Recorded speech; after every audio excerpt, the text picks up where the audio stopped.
Yeah, okay, thank you. Yeah, so we only have Amon and Florimi today. So welcome.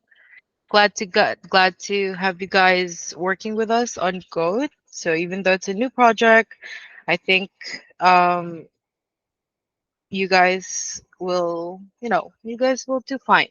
So Goat is pretty straightforward of a project. So just the main takeaway before we really start is that we are very reliant on camera view.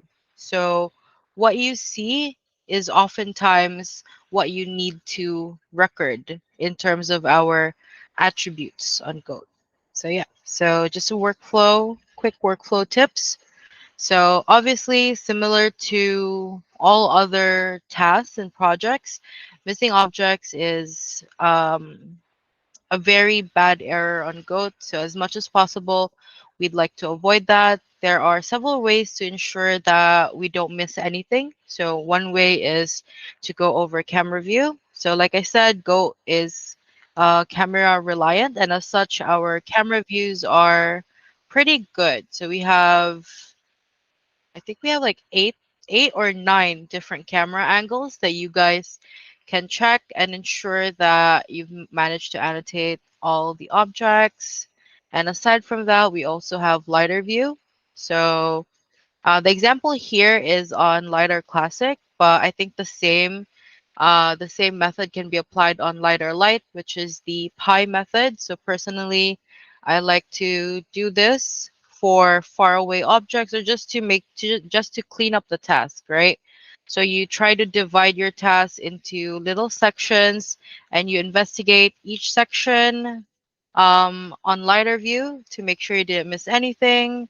And then obviously after that, you can go over camera view again and then just go over every camera view and then go over all the 40 frames just in case. Now, for sizing and positioning, GOAT does not really have standard sizing. So most of the time, if you're unsure of the sizing, you can try to size it accordingly to camera view. Or if you still need a guide, then we do have some sizing guides that you can apply to your objects.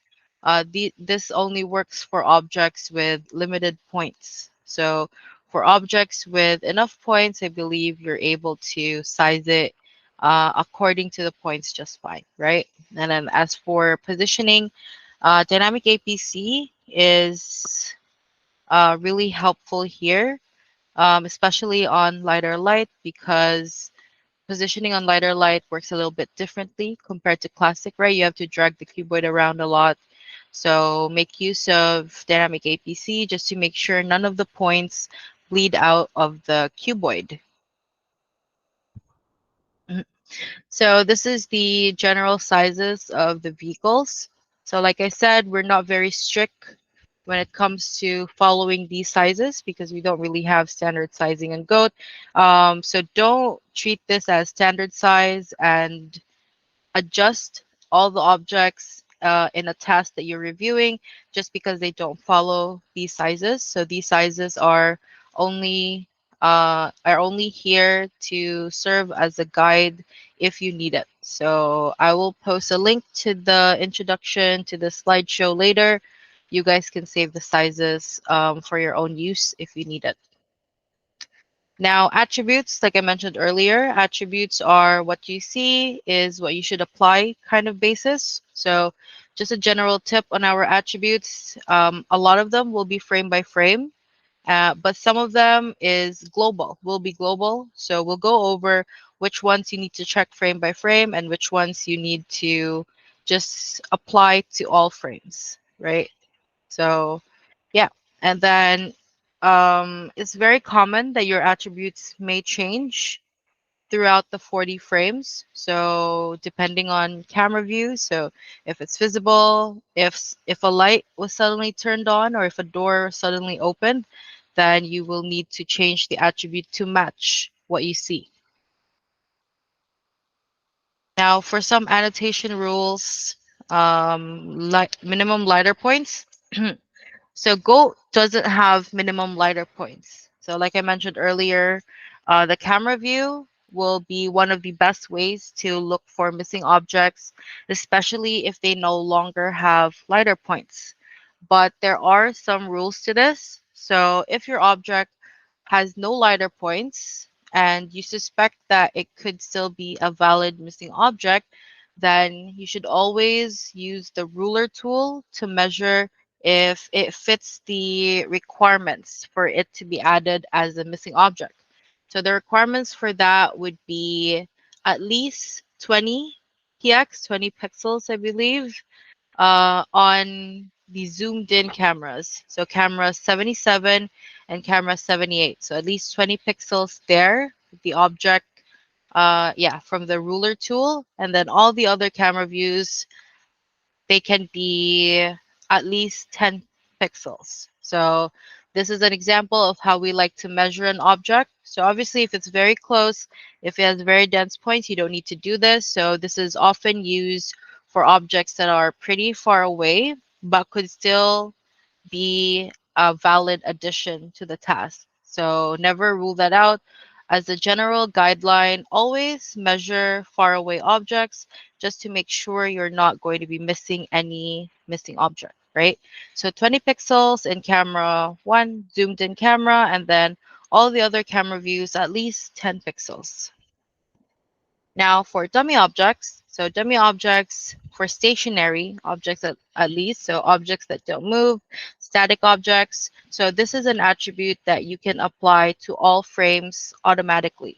So if an object has 5 or more points in total, so you could use dynamic APC to check the total number of points or max APC, whichever one you prefer. As long as you can confirm that the object has 5 or more points, then you can mark it as not a dummy. So dummy should be no. However, if in APC or dynamic APC, you notice that the total number of points is less than 5, then you can mark all frames as a dummy object. So if you want a quick shortcut on that, just double click the attribute, the yes or the no, and it will auto apply to all frames. Now for dynamic objects, so dynamic objects, they have to be checked frame by frame. So whether it be a pedestrian or a trailer or any kind of vehicle in your task, if it's dynamic, you have to check it frame by frame. This time, each of the, sorry, this time for dynamic objects, the points have to be at least five, 5 or more on that certain frame. So if frame one has 5 points or 6 points, then it's not a dummy object. However, if frame two only has 2 points, then it will be called a dummy object. So you can just go over dynamic APC, kind of just scrub through it, and then look for all the dummy objects or the dummy frames or the other way around, whichever way you find works fast for you and whatever is efficient. But that's how I like to do it. I like to identify which frames have fewer points and then just auto mark those frames as a dummy and then mark everything else as not a dummy. So yeah, so stationary object, so parked vehicles, road obstacles are stationary. It is a global attribute, so 5 or more in max APC, and then in dynamic objects, you have to check the points frame by frame. Now for extremities, so this is sizing on GOAT. So we do include extremities such as the side mirrors and spare tires. So if you see those in your vehicle, please adjust sizing to include them. As for trailers, so trailers need to be separated from whatever is towing them, and they have their own dedicated label. So you have a trailer, and underneath the trailer, you can have the small, medium, or large trailer. So the most common one you'll probably be seeing are large trailers that are being towed by extra large vehicles or tow trucks. So we'll go over more examples later. Now for parked vehicles, So we have a parking lot label on Goat. This is very useful and it can be pretty convenient as long as your vehicle or as long as the SDC is not within range of the parking lot, or not exactly within range, but like as long as the SDC is not inside the parking lot. So if the SDC is just passing by a parking lot, then that's fine. However, if your SDC is in the same area as all these parked vehicles, then you will need to annotate those vehicles individually. However, if the SDC is outside a parking lot, then you can use a parking lot label to group objects. So at least four or more objects that are parked together side by side. So it doesn't mean you have four objects kind of back to back with each other, like two objects in the front, two objects in the back. You can use a parking lot label. It doesn't work like that. The parking lot label is only for objects or vehicles that are parked side to side. So like along each other.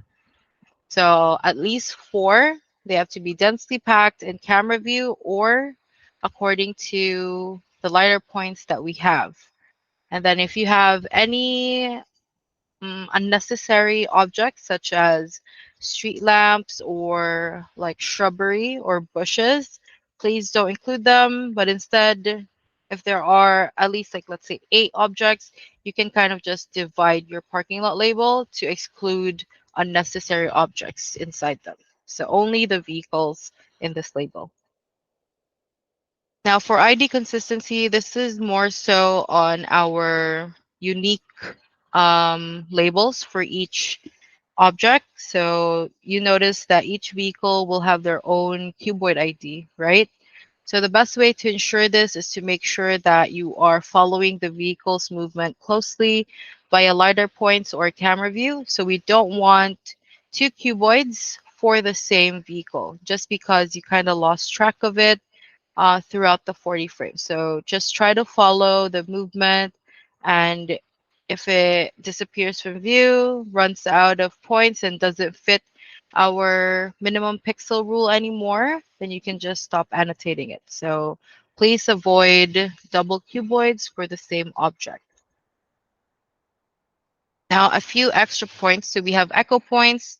So echo points are pretty evident because they kind of double the original size of the cuboid. So if this happens, please just include echo points, whether they be stationary or dynamic, in your sizing and positioning.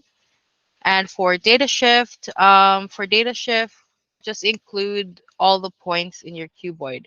Although in most cases, you probably won't be seeing very bad shifting data on your tasks because the team does go through the tasks to make sure that they're um, of good data. So it should be okay. Now for pitch and roll, so this is useful for slopes or inclines. So you can adjust the pitch and roll by individually, like per frame, I believe. So adjust it as necessary. And then for highways and freeways, we do have an ignore label for them that you can use to cover the opposite side of the highway. So you'll no longer need to annotate those objects. So we have some pretty useful labels in Goat that kind of saves you time when it comes to annotating large portions of the task. But there are conditions to them. We'll go um, deeper into the conditions in a bit.